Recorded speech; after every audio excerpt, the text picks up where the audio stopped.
Hey guys, in this video we're going to cover how to take the project we created in Cubase 12 and export it to a file on the computer. This will be the final video in our Cubase 12 tutorial series and marks the end of our project when we're finally ready to share it after all the time we put into recording audio in MIDI, editing our tracks, and mixing. Exporting is the last step in any audio recording project. To do this, we have to have everything recorded and mixed and all the automation applied how we like it. The project should sound exactly how we want the final file to be created.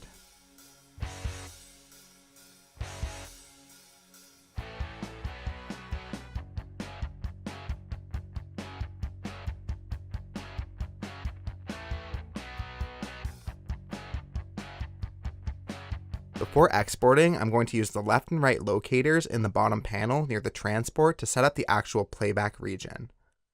This is because there's a little bit of empty space at the beginning and end of the song, and I don't want to export that too.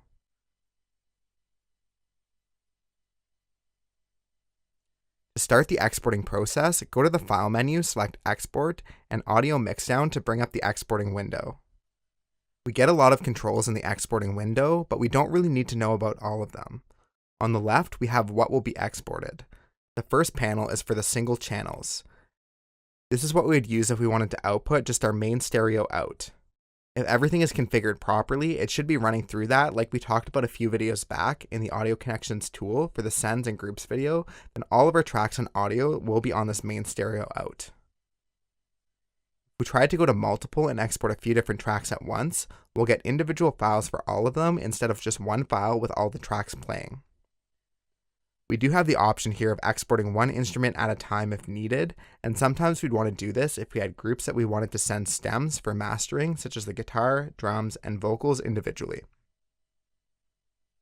At the bottom, we can see that the project will export within the locators range, and that's why we set that all up before opening this window.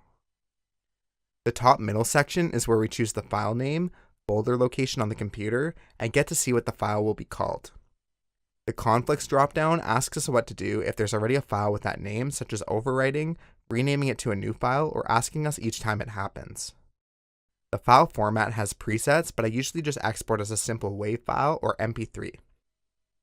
I'll set the file type to WAV to keep it uncompressed and set the sample rate to 44.1 kHz and the bit depth to 16-bit, which is pretty standard for an audio file.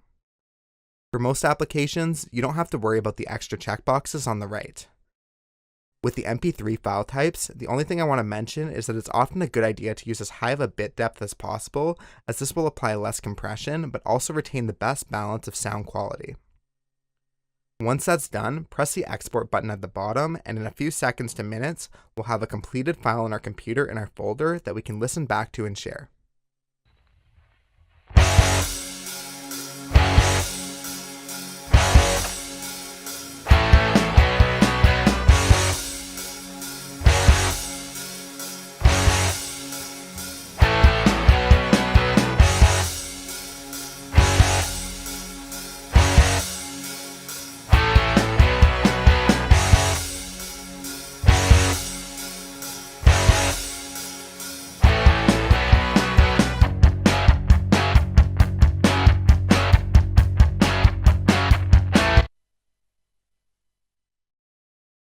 Thanks for checking out this video and this series on audio production in Cubase 12 and finally getting our project to export. If these videos helped you out, don't forget to give us a like, subscribe to the channel, and press the bell icon to get notified whenever any new videos are released.